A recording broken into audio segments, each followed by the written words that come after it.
There is a word Joaquin Phoenix used to describe what it felt like to share a set with Philip Seymour Hoffman. Not brilliant, not humbling. The word he used was terrified. "I did not want him to look at me," Joaquin said. "I tried to stay away from him. I was terrified of him because he was a volcano." At 51, Joaquin Phoenix is finally telling the full truth about what Philip Seymour Hoffman meant to him, not just as an actor, but as the person who changed what he believed was possible on a film set unlike either of them had ever done before, and as a loss that has never stopped shaping everything he makes. But to understand why that truth hits the way it does, you first have to understand where Joaquin came from. Joaquin Raphael Phoenix was born on October 28, 1974, in San Juan, Puerto Rico, the middle child of 5, born to parents who were missionaries for a religious group called the Children of God. His family moved constantly through his early years, living across Central and South America before eventually landing in Los Angeles. Somewhere along that journey, they changed their last name.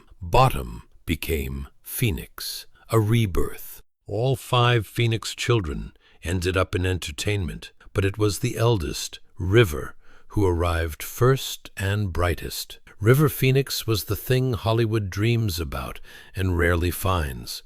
Golden, magnetic, and incandescent in a way that made critics reach for phrases like "once in a generation." He was nominated for an Academy Award at 17. He was, to many observers, the most gifted young actor of his era, and the relationship between him and Joaquin was one of the defining facts of Joaquin's early life. On October 31st, 1993, Joaquin was outside the Viper Room nightclub in West Hollywood when River collapsed from an accidental drug overdose. He was 23 years old. Joaquin was the one who called 911. That call, his voice, raw and desperate, cutting through static, was broadcast across radio and television. A private catastrophe made public in the most brutal way conceivable. He has described the aftermath as living in an altered state for more than a year. He has said he had to put his life back together piece by piece, and that some pieces never fully fit back where they had been. When he returned to acting, he came back quieter, more interior, more resistant to the performative aspects of fame that his brother had navigated with such effortlessness. He was quietly devastating in To Die For in 1995. He earned his first Oscar nomination for Gladiator in 2000, gaining weight, cultivating pallor, and making the cruelty of Commodus feel like something that had always been there, waiting to be uncovered. He played Johnny Cash in Walk the Line in 2005 with such completeness that he learned to sing and play guitar himself, refusing any shortcut, earning his second nomination. Through all of it, he never stopped being the actor who was described as the second most famous Phoenix, the younger sibling still somehow measured against the shadow of the one who wasn't there anymore. By 2008, something in him needed to break. He announced he was leaving acting to pursue a rap career. He showed up to interviews disheveled and incoherent. He appeared on Letterman in a state that left the host visibly wrong-footed and the audience uncertain whether to laugh or be concerned. It turned out to be an elaborate 2-year piece of conceptual performance art, documented as the film I'm Still Here in 2010, that baffled most people and delighted a few. It was also, regardless of how you read it, the act of a man who was asking the question, what is acting actually, and why do I do it? He was still asking that question in 2011 when Paul Thomas Anderson called. Anderson had been carrying the script that would become The Master for years. He had been writing it, revising it, living with it. It was a film about Freddie Quell, a World War II Navy veteran, alcoholic, violent, unchanneled, a man of pure animal energy who has no idea what to do with himself in peacetime, and his encounter with Lancaster Dodd, the charismatic and secretly desperate leader of a new philosophical movement called The Cause. It was shot on 65mm film, the first film to do so in 16 years, in a format that makes every image feel massive and physical and permanent. It was, from the first day of production, a film that was going to demand everything. Anderson had already been in conversation with Philip Seymour Hoffman about the project for 3 years. Philip had been involved from early in the development process, reviewing drafts, offering notes, and shaping the material. One of his most consequential contributions came in the form of a single structural suggestion. The story should center on Freddie Quell, not on Lancaster Dodd. Make the lost man the protagonist, not the master. It was a note that changed the architecture of the entire film. It also tells you everything you need to know about Philip Seymour Hoffman, that even when cast as the most powerful man in every room he entered, his instinct was to protect the person who needed the story most. Philip Seymour Hoffman had been one of the most respected actors in the world for nearly 2 decades by the time The Master began production. Born in Fairport, New York in 1967, he had trained at NYU's Tisch School of the Arts with an absoluteness of purpose that his teachers found striking even among talented students. He was not built for the roles Hollywood tended to hand out first. Not conventionally handsome, not a leading man shape. But what he had instead was something more difficult to manufacture and far more durable: the ability to make you feel that his interior life was in permanent, visible, agonized motion. That when you looked at him, you were seeing someone think in real time. He built his career from the inside out. Boogie Nights, Magnolia, Almost Famous, The Talented Mr. Ripley, The Big Lebowski, supporting roles so precisely calibrated that they rewrote what supporting could mean. Performances that audiences remembered long after the leads had faded. In 2005, he played Truman Capote and won the Academy Award for Best Actor, not supporting the lead, the highest individual prize in cinema, for a performance so complete that it left no room for debate. He became, after that, the actor that other actors watched most carefully, the one they measured themselves against when they wanted to know if they were working hard enough. Joaquin Phoenix arrived at the very first rehearsal for The Master, convinced he was about to be fired. He has talked about this moment with the unguarded specificity of someone who has replayed it many times. He had gotten up at 5 in the morning to prepare for the processing scene, the interrogation sequence in which Lancaster Dodd asks Freddie Quell a relentless series of deeply personal questions without pausing, designed to force the subject's past traumas to the surface. It was the most demanding thing in the script. Joaquin knew they were going to rehearse it. He studied for hours in his room. He arrived on set. He sat across the table from Philip Seymour Hoffman, and after the first run-through, he was certain, absolutely certain, that it was over. "I was convinced they weren't going to hire me," he told Interview magazine. "I was convinced it was over. The first time I sat down with Paul and Phil and we went through a scene, it literally felt like an audition." He went home that night believing that Philip had looked across the table at him and thought, "This is not working." He prepared again. He came back the next day, treating every moment as his last chance. What happened instead was the beginning of something that neither man had a vocabulary for yet. The processing scene that made it into the final film was filmed with two cameras running simultaneously on both sides, so neither actor had to stop for lighting changes between setups. Anderson had designed the shoots specifically to protect whatever was happening between them from interruption. They simply went, take after take, and something accumulated in that room, in the space between two people who were discovering simultaneously that the other one was operating at a level they had not previously encountered. But here is what Joaquin has never stopped talking about when he talks about that scene, the moment that tells you more about what was really happening between them than any technical description ever could. After the intensity of the interrogation, after the questions and the mounting pressure and the sweat and the barely contained emotion, the scene ends with Philip's Lancaster Dodd lighting a cigarette, leaning back, and saying 4 words with perfect calm. "I like cools."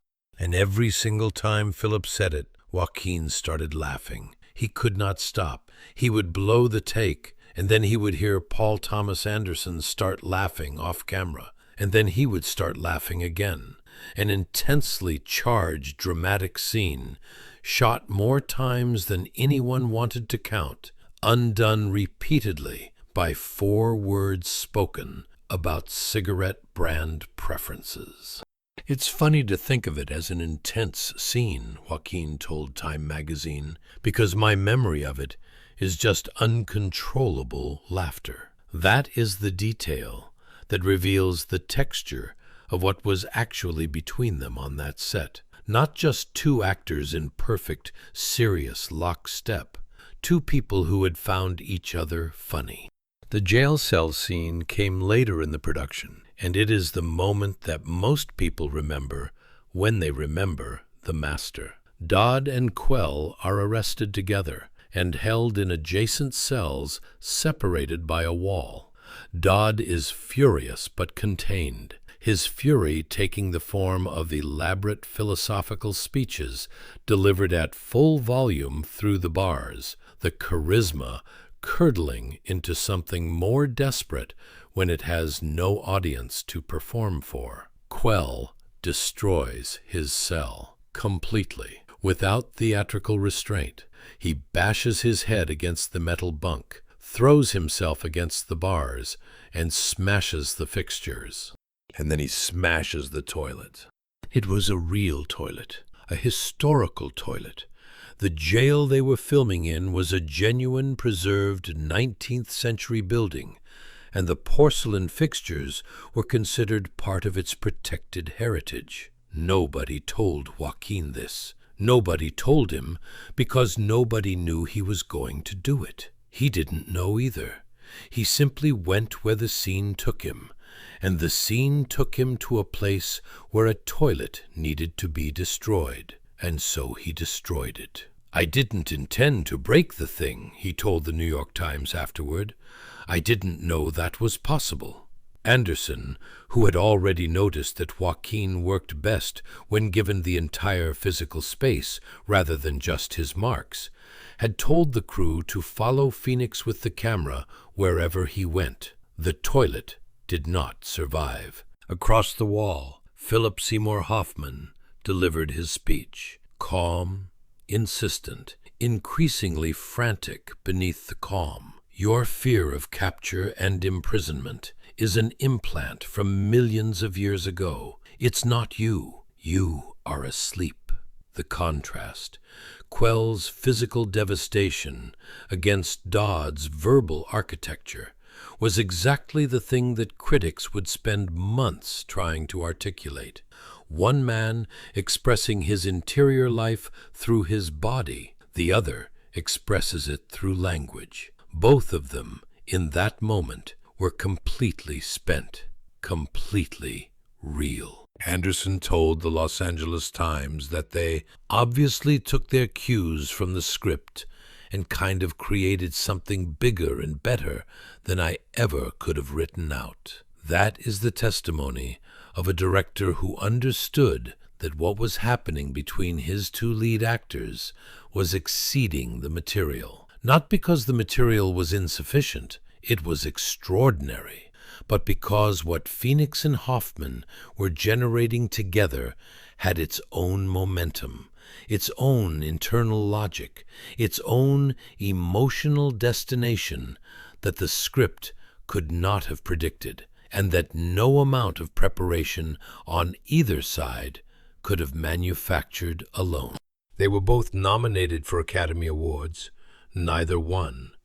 They shared the Volpe Cup at the Venice Film Festival, the prize for Best Actor given jointly in a decision that acknowledged what anyone watching the film already felt, that you could not separate these performances because each one was partially constructed from the other, and the whole was something that the sum of its parts could not explain.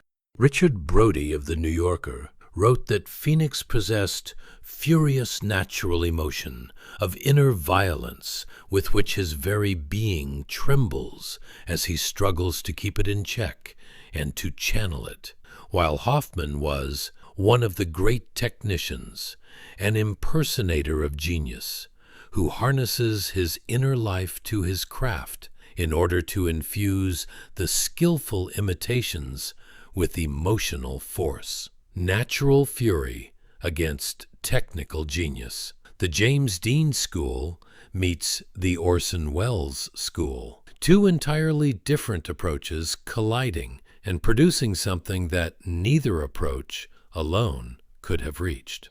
That is the film. That is what they made.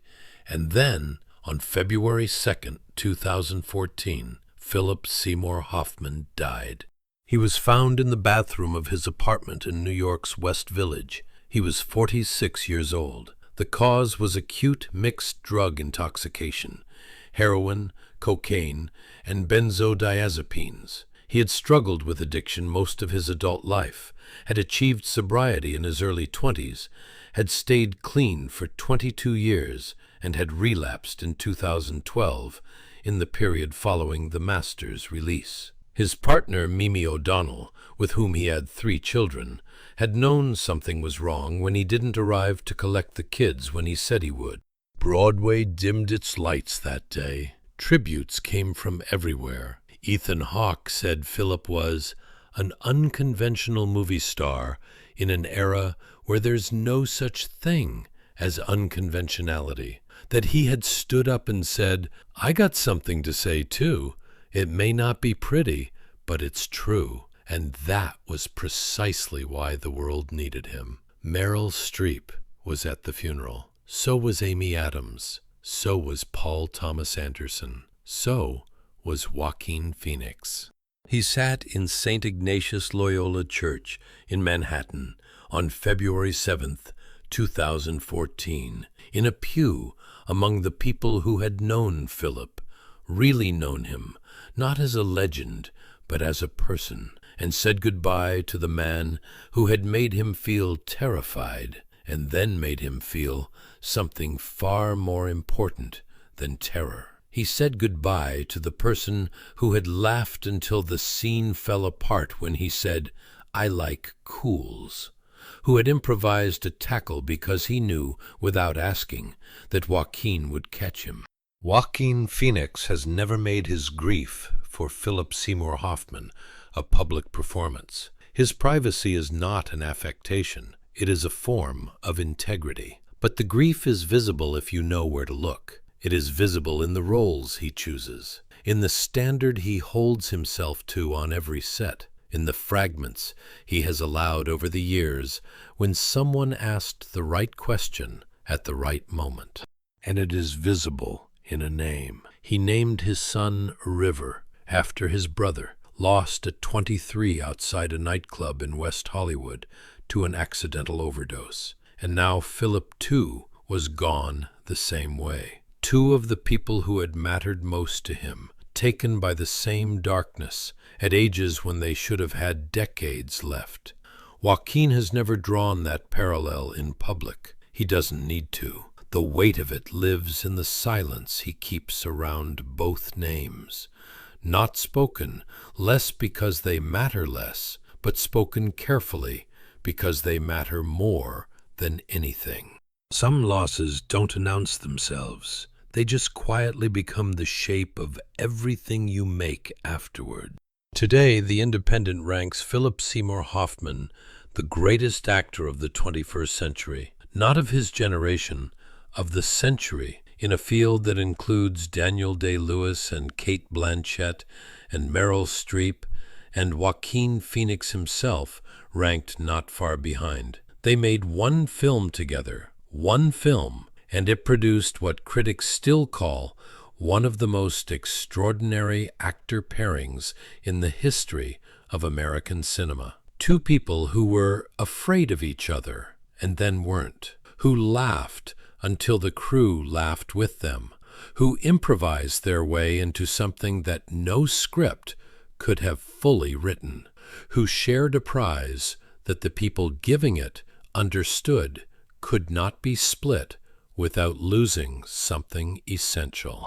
After decades, this is the truth Joaquin Phoenix keeps returning to. That Philip Seymour Hoffman was a volcano, yes. That he was terrifying to be near, yes. But that's what volcanoes do, what they have always done.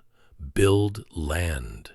They build the ground that everything else grows on. Philip built some of that ground for Joaquin, and Joaquin has been growing things on it ever since.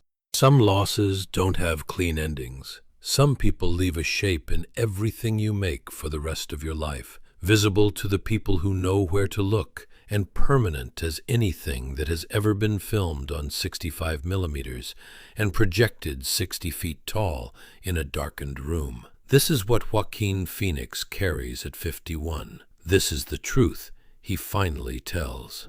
If this story moved you, don't forget to like this video, subscribe to the channel, and turn on those notifications so you never miss a story like this. Leave us a comment below. What is your favorite Philip Seymour Hoffman performance, or your favorite moment in The Master? We would love to hear from you. Thanks for watching, and we'll see you in the next one.